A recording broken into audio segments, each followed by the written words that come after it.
Ciao e benvenuti al podcast di Impara l'italiano.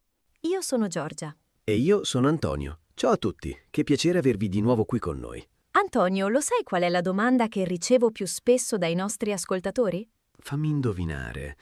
Quando smetterò di tradurre nella mia testa? Esatto. Praticamente ogni settimana qualcuno mi scrive: Giorgia, io conosco le parole, conosco la grammatica, ma nella mia testa c'è sempre questo passaggio. Prima penso nella mia lingua, poi traduco, poi parlo e arrivo sempre tardi alla conversazione. Ti dico una cosa che forse vi sorprenderà. Questo non è un problema di livello. Io ho conosciuto persone che parlavano un italiano quasi perfetto dal punto di vista grammaticale e continuavano a tradurre tutto. E ho conosciuto principianti veri, con un vocabolario piccolissimo, che invece pensavano già in italiano. È proprio questo il punto, vero? Non è una questione di quante parole conosci, è una questione di, come dire, di relazione con la lingua. Di relazione, sì, mi piace questa parola. E oggi, in questo episodio, vogliamo davvero entrare nel dettaglio. Non vi daremo solo teoria, vi racconteremo anche le nostre esperienze personali, i nostri errori, i momenti imbarazzanti. Ah sì, ci sono stati momenti molto imbarazzanti, questo ve lo garantisco. E prima di iniziare, come sempre, se questo podcast vi accompagna nel vostro percorso con l'italiano, lasciateci un mi piace e iscrivetevi al canale L'Italia Svelata.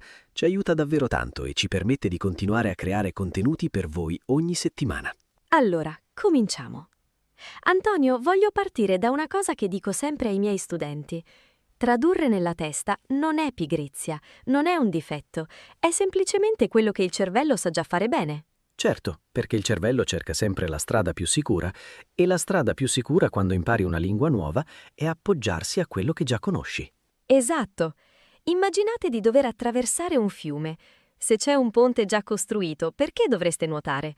Il ponte è la vostra lingua madre, è comodo, è sicuro, lo conoscete da una vita. Bellissima immagine. E il problema è che più usiamo quel ponte, più diventa l'unica strada che conosciamo. Il cervello non costruisce un percorso nuovo, perché quello vecchio funziona già. Quindi la domanda giusta non è come smetto di tradurre, ma come costruisco un nuovo ponte così forte che diventi più comodo di quello vecchio. E questo richiede ripetizione, esposizione, ma anche, ed è una cosa che spesso dimentichiamo, richiede il permesso di sbagliare. Parlami di questo, Antonio, perché so che per te è stato un tema centrale quando hai imparato il portoghese. Ah, il portoghese, sì. È stata un'esperienza illuminante, in senso quasi doloroso. Vivevo a Lisbona e per i primi 3 mesi parlavo pochissimo, perché ogni volta che aprivo la bocca sentivo questa vocina dentro che diceva «Aspetta, controlla la frase, controlla la coniugazione, controlla l'ordine delle parole». E nel tempo che impiegavo a controllare tutto, la conversazione era già andata avanti. Ti capisco perfettamente, perché a me è successo lo stesso con l'inglese tanti anni fa. Ero bloccata da questo bisogno di perfezione. E cosa ha cambiato le cose per te? Un giorno una mia amica inglese mi ha detto una frase che non ho mai dimenticato. Giorgia, a nessuno importa se sbagli un verbo, alla gente importa quello che dici, non come lo dici. E in quel momento qualcosa dentro di me si è sbloccato. È vero, è liberatorio. E per chi ci ascolta oggi voglio dirlo chiaramente.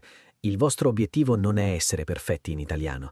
Il vostro obiettivo è comunicare, essere capiti, connettervi con le persone. E questo cambia completamente l'approccio mentale. Ok, ora voglio proporre qualcosa di pratico, un metodo che io chiamo le isole linguistiche. Mi piace già il nome. Spiegaci. Allora, immaginate la vostra giornata come un mare.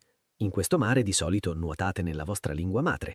Quello che vi propongo è di creare delle piccole isole, momenti precisi della giornata dove per 2 o 3 minuti vivete esclusivamente in italiano, dentro la vostra testa. Per esempio? Per esempio, quando preparate il caffè la mattina, invece di pensare nella vostra lingua «devo mettere l'acqua, poi il caffè, poi accendere», provate a pensarlo in italiano. Metto l'acqua nella moka, aggiungo il caffè, accendo il fuoco. Sono 30 secondi, ma sono 30 secondi tutti italiani. È un'idea fantastica, perché non richiede tempo extra nella giornata, si appoggia su cose che fate già. Esatto, questo è il punto chiave. Non dovete aggiungere ore di studio, dovete trasformare momenti che esistono già. Aggiungo un'altra isola che uso io, la doccia. Molte persone fanno la doccia in silenzio mentale oppure pensano ai problemi della giornata. Io invece mi racconto cosa farò quella giornata, ma in italiano. Oggi devo scrivere l'episodio del podcast, poi vado a fare la spesa, la sera vedo un'amica. E questo è potentissimo, perché unisce due cose, la lingua e la pianificazione. State organizzando i pensieri e allenando l'italiano nello stesso momento. Esatto. E se vi manca una parola durante questi momenti? Bella domanda. Io dico sempre, non fermatevi. Se non sapete come si dice asciugamano, potete dire quella cosa per asciugarsi o semplicemente saltare la parola e continuare la frase. L'importante è restare dentro l'italiano, anche con un buco, piuttosto che uscire completamente e tornare alla lingua madre. Sì, è come camminare su un sentiero con qualche buca. Meglio continuare a camminare, anche saltando le buche, che tornare indietro. Giorgia, voglio parlare di una cosa un po' particolare, ma che secondo me è fondamentale, la voce interiore. Dimmi di più. Quando pensiamo, spesso sentiamo una voce dentro di noi e questa voce di solito parla nella nostra lingua madre. Quello che io suggerisco è di provare a immaginare la voce di un italiano nella vostra testa. Come, scusa? Nel senso, se seguite un italiano che vi piace, un attore, un cantante o anche semplicemente un vostro insegnante, provate a prestare la sua voce ai vostri pensieri. Quando pensate una frase in italiano, immaginate che sia quella persona a dirla, con il suo tono, il suo ritmo. Questo è geniale, perché dà un corpo, un'identità sonora al pensiero. Non è più un pensiero astratto, diventa quasi una scena, un dialogo reale. Esatto. Io, per esempio, quando studiavo il portoghese, immaginavo sempre la voce del mio insegnante brasiliano. E col tempo quella voce immaginaria è diventata la mia voce, la voce con cui penso in italiano ancora oggi. È bellissimo e funziona anche con le canzoni, secondo me. Se ascoltate spesso una canzone italiana, la melodia rimane in testa e con la melodia rimangono anche le parole, la pronuncia, il ritmo della lingua. Sì, e qui apro una piccola parentesi.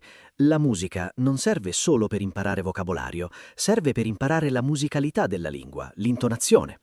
L'italiano ha un ritmo molto particolare, sale e scende, ha delle pause naturali, e questo si impara ascoltando, non leggendo. Vero. Ricordo che quando ho iniziato ad ascoltare cantautori italiani, la mia pronuncia... No, aspetta, stiamo parlando di voi che imparate l'italiano, non di me che parlo altre lingue.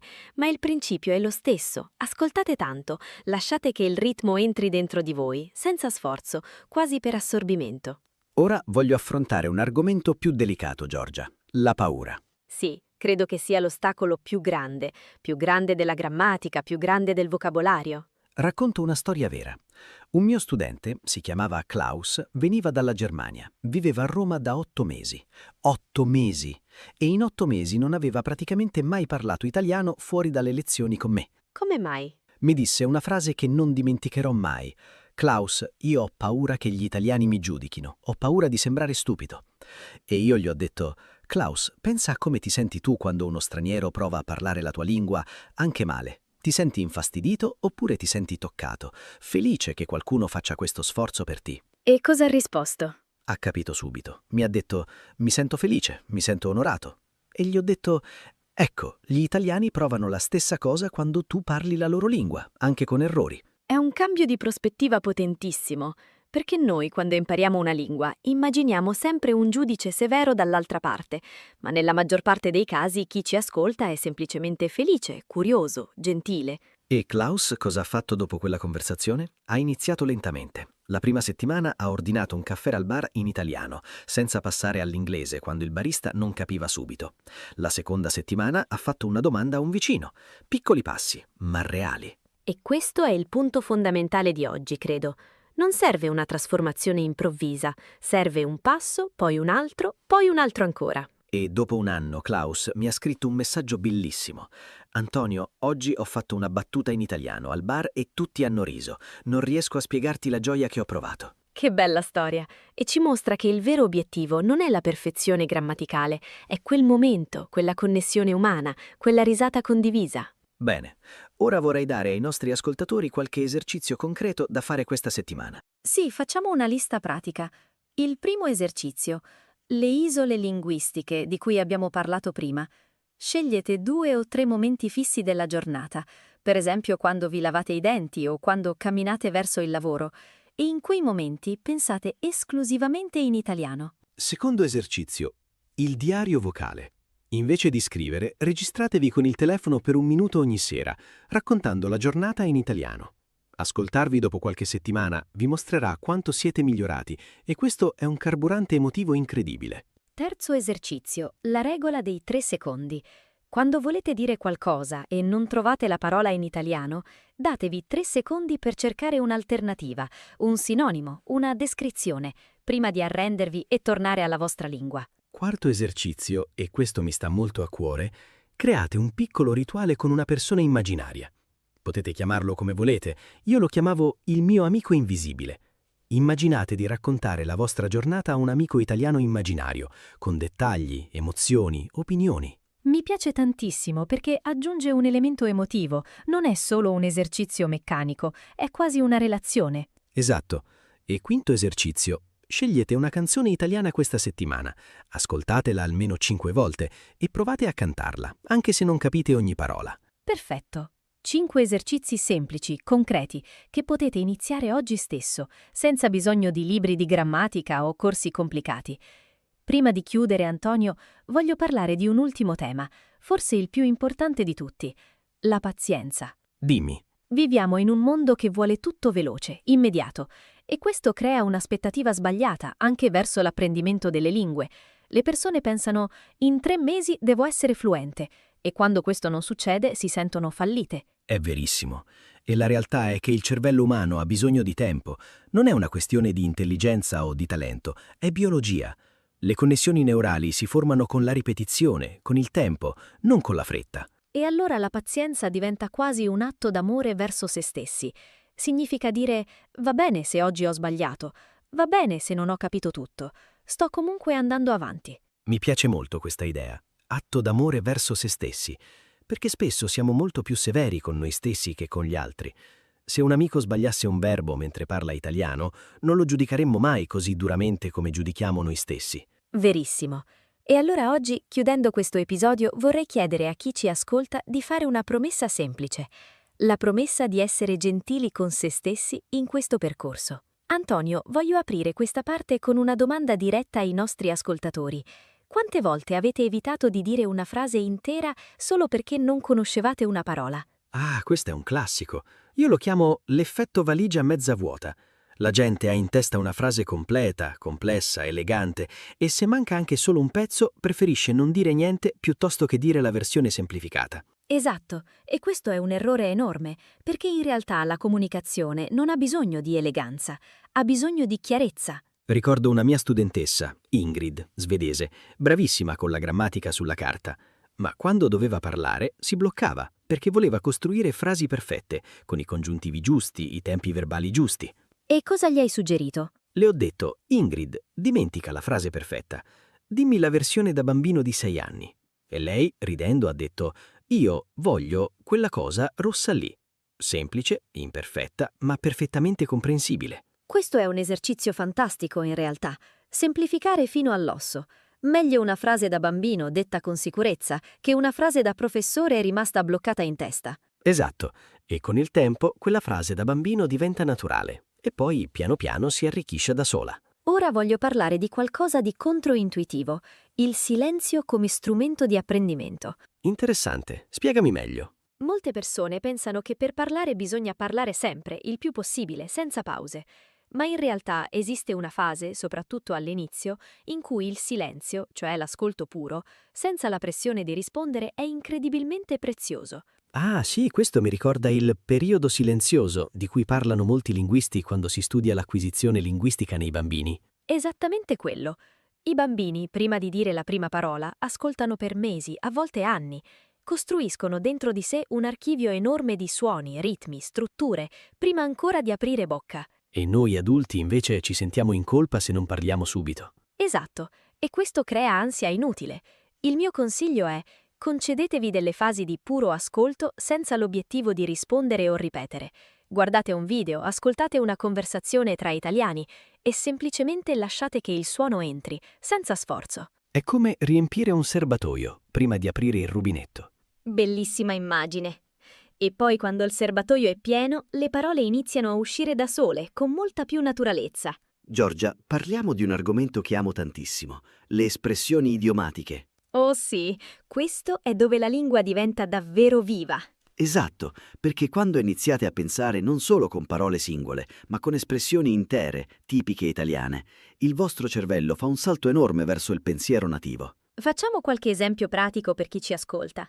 Se qualcosa vi sorprende molto, potete dire non ci posso credere, ma un italiano, in modo più colorito, direbbe magari mi cadono le braccia, oppure ho preso un colpo. Oppure se qualcuno è molto stanco, invece di dire semplicemente sono stanco, potete dire sono stanco morto, oppure non ne posso più. E se qualcosa va storto all'improvviso, gli italiani spesso dicono ci mancava solo questo.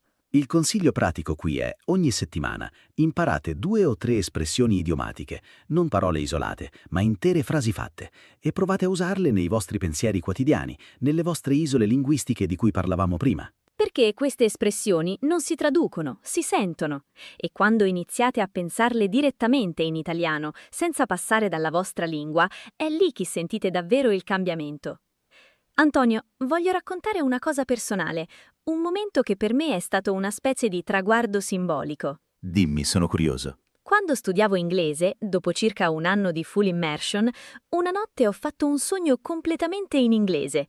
Mi sono svegliata e sono rimasta lì, a letto, incredula, perché non avevo deciso io di sognare in inglese, era successo da solo. Questo è un segnale bellissimo in realtà, dal punto di vista neurologico. Significa che la lingua non è più solo un sistema che controlli consapevolmente, è entrata nel tuo inconscio. Esatto, ed è per questo che molti studenti mi chiedono quando saprò se sto davvero pensando in italiano e non solo traducendo velocemente. E io rispondo sempre, uno dei segnali più chiari è proprio questo, quando l'italiano inizia a comparire nei vostri sogni, spontaneamente, senza sforzo. Non è un obiettivo da rincorrere direttamente, ovviamente, non potete forzarlo, ma è una conseguenza naturale di tutto il lavoro che fate durante il giorno. E vi assicuro che quando succede la sensazione è meravigliosa, quasi commovente. È la prova che la lingua è diventata parte di voi, non più uno strumento esterno. Giorgia, voglio parlare di un aspetto che spesso viene ignorato nei metodi tradizionali, le emozioni. Sì, è un tema fondamentale. Studi di neurolinguistica dimostrano che ricordiamo molto meglio le parole e le frasi collegate a un'emozione forte, positiva o negativa che sia, rispetto a quelle imparate in modo neutro, meccanico, da una lista di vocabolario. Questo spiega perché a volte ricordiamo perfettamente una singola frase sentita in un momento emotivamente intenso, tipo durante un viaggio o durante una conversazione importante, mentre dimentichiamo decine di parole studiate da un libro. Esatto. Quindi il consiglio pratico è: cercate di collegare l'apprendimento ad esperienze emotive vere. Non limitatevi a studiare liste di parole, cercate contenuti che vi facciano ridere, che vi commuovano, che vi facciano arrabbiare anche se necessario. Guardate un film che vi tocca il cuore, ascoltate una canzone che vi dà i brividi, parlate con una persona che vi fa ridere. Tutto questo crea un'ancora emotiva molto più forte di qualsiasi esercizio grammaticale. E questo si collega perfettamente al pensare in italiano, perché quando un pensiero è legato a un'emozione, il cervello lo processa in modo più diretto, senza passare dal filtro della traduzione. Antonio, visto che parliamo tanto di emozioni, voglio raccontare una storia vera che porto ancora nel cuore. Prego, ti ascolto. Avevo 22 anni, il mio primo viaggio da sola a Londra. L'inglese era discreto sulla carta, ma appena sono arrivata in aeroporto ho avuto un blackout totale. Un signore mi ha fatto una domanda semplicissima, "Where are you heading?" E io sono rimasta lì, muta, come se non avessi mai studiato inglese in vita mia. Cosa hai fatto? Ho fatto una stupidaggine, sono scappata, letteralmente, dicendo sorry, sorry e allontanandomi. Mi sono seduta su una panchina e ho pianto per la frustrazione, per la vergogna. Capisco perfettamente quella sensazione. Ma poi è successa una cosa interessante. Dopo qualche minuto una ragazza si è seduta vicino a me e mi ha chiesto se stavo bene e io, ancora scossa, ho iniziato a rispondere, lentamente, con frasi semplici, sbagliate, ma vere. E lei, invece di giudicarmi, mi ha sorriso e ha continuato a parlarmi con pazienza. Ed è lì che è cambiato qualcosa. Esatto, ho capito che il blocco non era la lingua, era la paura del giudizio, e quella ragazza, senza saperlo, mi ha regalato la prima vera conversazione della mia vita in inglese. Da quel momento qualcosa si è sbloccato. Una storia bellissima e credo che tanti dei nostri ascoltatori si possano riconoscere in quel momento di panico iniziale. Giorgia, prima nello script originale abbiamo parlato brevemente di parlare davanti allo specchio. Voglio approfondire questa tecnica perché è molto più potente di quanto sembri. Sì, raccontaci di più. Allora, l'esercizio base è semplice. Vi guardate allo specchio e parlate in italiano, ma la versione avanzata prevede di fare finta di rispondere a delle domande immaginarie, come se foste in un'intervista. Che bella idea! Per esempio, immaginate che qualcuno vi chieda «Raccontami della tua giornata ideale» e voi rispondete ad alta voce, guardandovi negli occhi, con gesti, con espressioni facciali, come se steste davvero parlando con una persona reale. Questo aiuta tantissimo perché aggiunge un livello di performance, di corpo. Non è solo la mente che lavora, è anche il corpo che si allena a esprimersi in italiano. Esatto. E un altro trucco è registrarsi con il telefono mentre fate questo esercizio.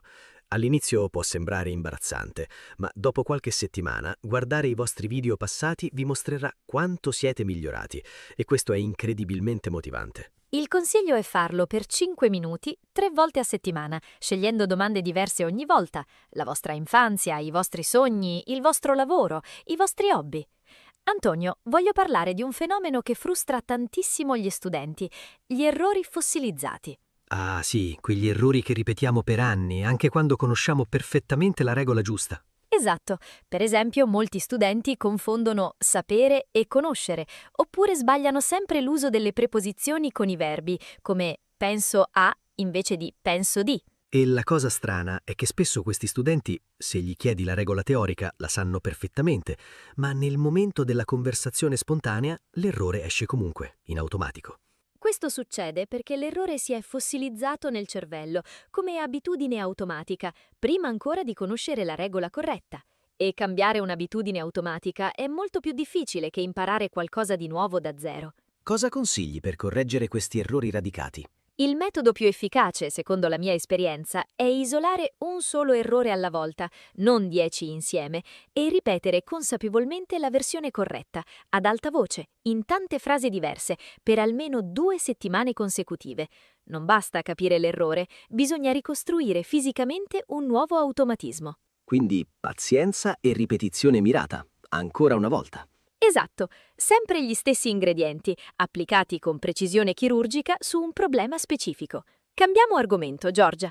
Voglio parlare di una cosa che confonde molto gli studenti stranieri, la differenza tra l'italiano dei libri e l'italiano vero, di strada. Ah, tema delicatissimo perché l'Italia ha una diversità linguistica incredibile. Esatto, se andate a Napoli, a Milano, a Palermo, a Bologna, sentirete accenti, espressioni, ritmi completamente diversi e questo per chi studia solo l'italiano standard dai libri può essere spiazzante. È vero, ricordo studenti che dopo anni di studio arrivavano in Italia e mi dicevano «Giorgia, non capisco niente di quello che sento per strada». Questo è normalissimo e il mio consiglio è non abbiate paura di questa varietà, anzi abbracciatela come parte del fascino della lingua.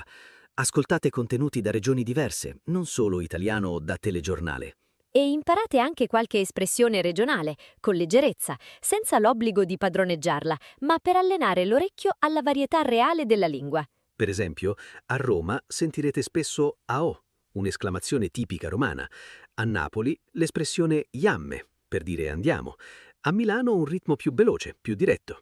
E questo è bellissimo, perché vi fa capire che l'italiano non è una lingua monolitica, è un mosaico vivo, pieno di colori diversi. Antonio, parliamo di uno dei miei argomenti preferiti in assoluto, il cibo. Lo sapevo che prima o poi saremmo arrivati qui. Il cibo in Italia non è solo nutrimento, è cultura, è linguaggio, è emozione e imparare il vocabolario legato al cibo è un modo bellissimo per entrare nella mentalità italiana. È verissimo, e non parlo solo dei nomi dei piatti, ma di tutto il rituale che c'è intorno, il modo in cui si parla di cibo con passione, con dettagli, con orgoglio regionale. Esatto. Provate questo esercizio.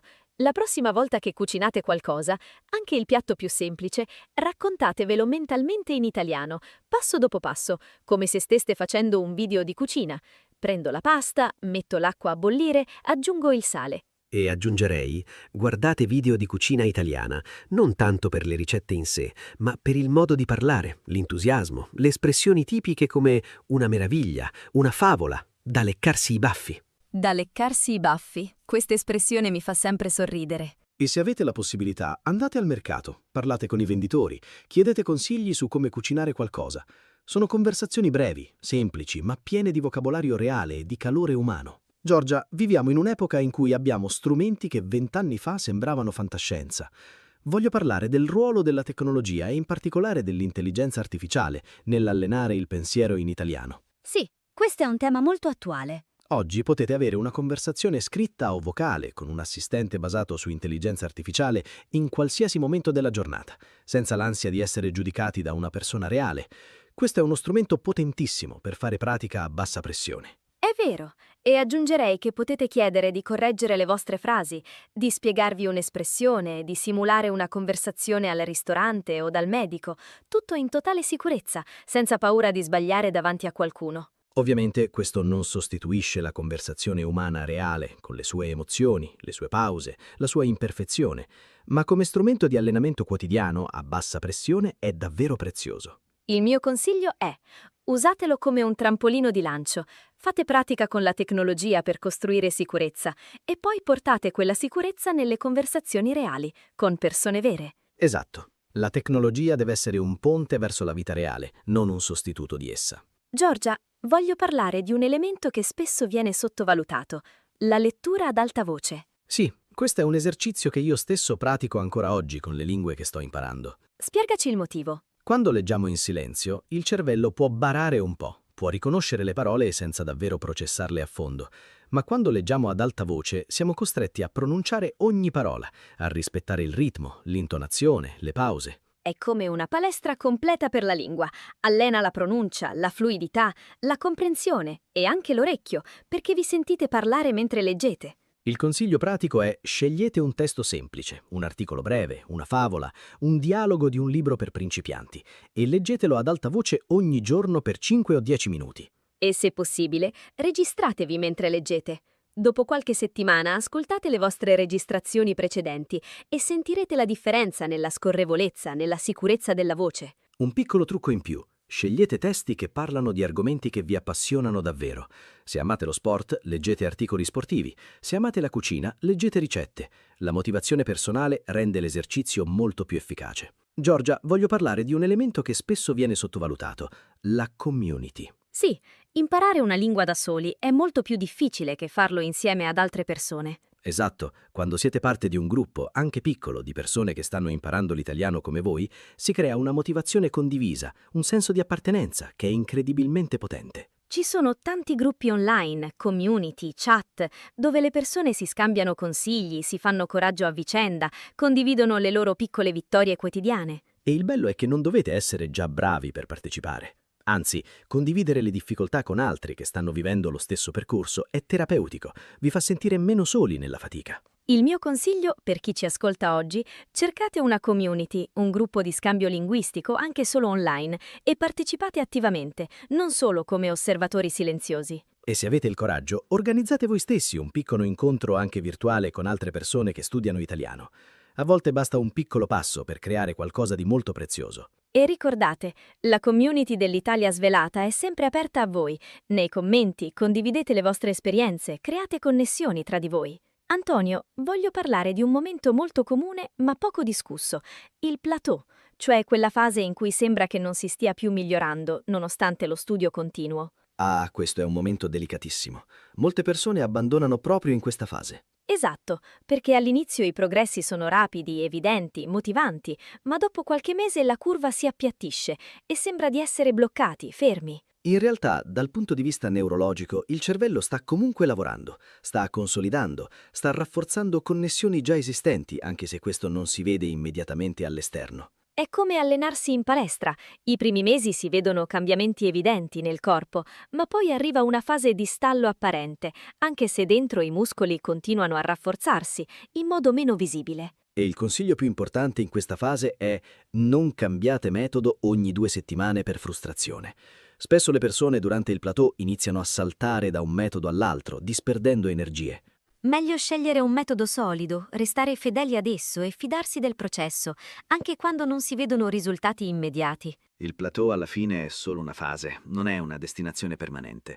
E chi supera questa fase con pazienza spesso vive poi un salto di qualità improvviso e sorprendente.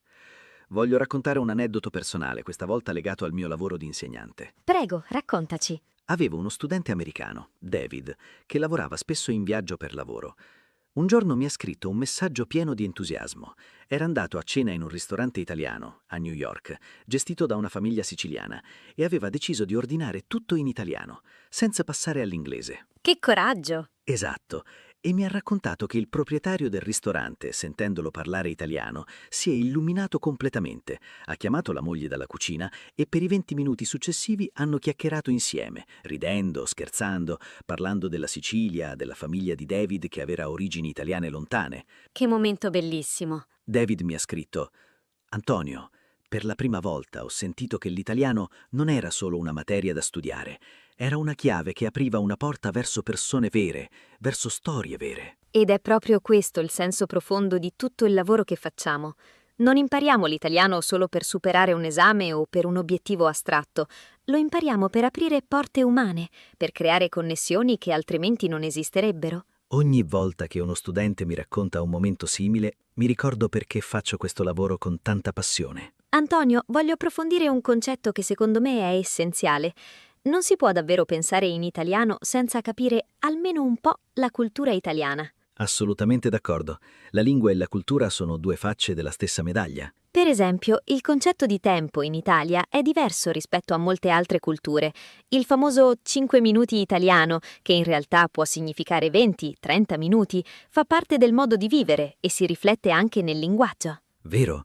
Oppure il valore del pasto condiviso, che non è solo mangiare, è un momento sociale sacro, quasi rituale, e questo si riflette in tantissime espressioni linguistiche legate al cibo e alla convivialità. O ancora il modo in cui gli italiani gesticolano mentre parlano. I gesti non sono decorazione, sono parte integrante della comunicazione. A volte dicono più delle parole stesse. Il mio consiglio, per chi vuole davvero pensare come un italiano, è: guardate documentari sulla cultura italiana, leggete di storia, di tradizioni regionali, di feste popolari. Più capite il contesto culturale, più le parole acquistano senso profondo, non restano solo simboli astratti da memorizzare. Perché alla fine una lingua non è solo un codice, è una finestra su un modo di vedere il mondo. Giorgia, parliamo un attimo dei famosi falsi amici. Quelle parole che sembrano simili in due lingue diverse, ma hanno significati completamente diversi e che creano tanta confusione mentale. Ah sì, questo è un argomento che fa ridere e disperare allo stesso tempo. Per esempio, la parola inglese camera non significa stanza, come in italiano, ma significa macchina fotografica. Oppure parenti in italiano significa family members, mentre in inglese parents significa solo genitori. E questo crea davvero confusione nella testa di chi sta imparando, perché il cervello cerca scorciatoie e a volte queste scorciatoie portano fuori strada. Il mio consiglio pratico è: create una piccola lista personale dei falsi amici che vi confondono di più, in base alla vostra lingua madre, e ripassatela regolarmente, magari con frasi di esempio, per fissare bene la differenza. E non abbiate paura di questi errori, sono normalissimi. Quasi tutti gli studenti ci passano attraverso in un momento o nell'altro del loro percorso. Anzi, spesso sono proprio questi piccoli scivoloni buffi a creare i ricordi più belli e le storie più divertenti da raccontare una volta superata la confusione iniziale. Antonio, voglio parlare di uno strumento potentissimo, ma spesso dimenticato: le domande. In che senso? Molti si concentrano solo su come rispondere, ma dimenticano quanto sia importante saper fare domande in italiano, con naturalezza, e le domande sono il vero motore di ogni conversazione reale. È vero, se sapete solo rispondere ma non fare domande, la conversazione muore velocemente. Chi fa domande, invece, guida la conversazione, mostra interesse, crea connessione. Il mio consiglio è: memorizzate un piccolo repertorio di domande utili, non troppe, ma ben scelte. Cosa ne pensi? Come mai? Puoi spiegarmi meglio? Tu cosa faresti al posto mio? E allenatevi a pensare in domande durante la giornata, non solo in affermazioni. Quando vedete qualcosa, invece di pensare solo «questo è bello», provate a pensare anche «perché questo mi piace tanto?», trasformando i pensieri in piccole domande interne, in italiano. Questo allena una parte della mente molto importante per la conversazione reale, perché nella vita vera le conversazioni sono fatte di scambio, non solo di monologhi. Antonio, Giorgia, voglio dare un consiglio molto pratico, quasi banale, ma estremamente efficace. Trasformare la propria casa in un piccolo ambiente italiano. Mi piace, spiegaci come. Semplice. Cambiate la lingua del telefono, del computer, delle app che usate ogni giorno, impostandole in italiano. Ogni piccola interazione quotidiana diventa un'occasione di esposizione naturale alla lingua. Aggiungerei, mettete piccoli post-it con i nomi degli oggetti in italiano, in giro per casa, sul frigorifero, sullo specchio, sulla porta. All'inizio sembra strano, ma dopo qualche settimana quelle parole diventano automatiche. E potete anche creare una playlist musicale italiana da ascoltare durante le pulizie di casa, mentre cucinate, mentre fate esercizio fisico. La musica in sottofondo, anche senza attenzione diretta, allena l'orecchio. Un altro trucco. Seguite pagine social italiane sui vostri argomenti preferiti, cucina, moda, sport, viaggi, così che il vostro feed quotidiano sia pieno di contenuti in italiano, naturalmente senza sforzo aggiuntivo. L'obiettivo è semplice. Più l'italiano fa parte della vostra vita quotidiana, in modo naturale e diffuso, meno sarà uno sforzo separato e più velocemente il cervello inizierà a pensare direttamente in questa lingua. Giorgio, prima di chiudere davvero questo episodio lunghissimo e ricco, voglio fare una riflessione finale. Dimmi. In tutti questi anni di insegnamento ho capito una cosa fondamentale. Non esiste un punto di arrivo definitivo nell'apprendimento di una lingua. Anche i madrelingua continuano ad imparare parole nuove, espressioni nuove, per tutta la vita. È verissimo, ed è una prospettiva liberatoria, in un certo senso. Non dovete aspettare di arrivare per sentirvi soddisfatti. Potete godervi il viaggio stesso, ogni singolo passo. Esatto, e il pensare in italiano, di cui abbiamo parlato per tutto questo episodio, non è un interruttore che si accende improvvisamente. È un processo graduale, fatto di 1000 piccoli momenti, 1000 piccole vittorie invisibili.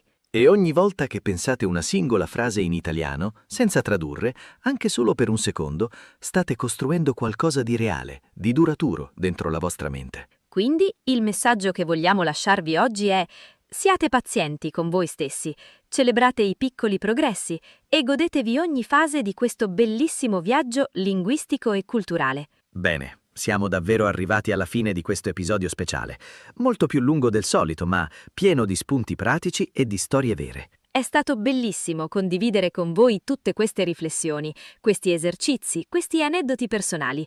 Spero davvero che qualcosa di quello che abbiamo detto oggi resti con voi nella vostra pratica quotidiana. Ricapitolando brevemente tutto il percorso di oggi, abbiamo parlato del perché il cervello traduce, delle isole linguistiche, della voce interiore italiana, della paura di sbagliare, di esercizi pratici come il diario vocale e lo specchio, degli errori fossilizzati, del dialetto, del cibo, della tecnologia, della lettura ad alta voce, della comunità, del plateau, della cultura, dei falsi amici, delle domande e di come trasformare la vostra casa in un piccolo angolo d'Italia. Un episodio davvero completo, un piccolo manuale pratico per iniziare a pensare in italiano nella vita di tutti i giorni. E, come sempre, il compito per questa settimana: scegliete almeno 3 esercizi tra quelli che abbiamo condiviso oggi e metteteli in pratica, davvero, non solo ad ascoltarli passivamente. Scriveteci nei commenti quali avete scelto e raccontateci come va, le difficoltà, le piccole vittorie. Leggiamo sempre con grande attenzione e affetto i vostri messaggi. Se questo episodio vi è piaciuto, e sono sicuro che sì, vi chiediamo il solito piccolo favore. Lasciate un like, iscrivetevi al canale L'Italia Svelata e condividetelo con chiunque stia imparando questa lingua meravigliosa insieme a voi. Nel prossimo episodio parleremo di come affrontare, senza panico, una conversazione reale con un madrelingua italiano, un tema che tantissimi di voi ci avete chiesto nei commenti. Vi aspettiamo con grande entusiasmo. Grazie di cuore per essere rimasti con noi fino a questo momento, per il vostro tempo, la vostra attenzione e soprattutto per il vostro coraggio di imparare questa lingua bellissima. Ricordate sempre, non serve essere perfetti, serve essere presenti. Un pensiero alla volta in italiano. Un abbraccio grande da parte mia, Giorgia. E da parte mia, Antonio. Alla prossima puntata e continuate a pensare in italiano. Ciao a tutti!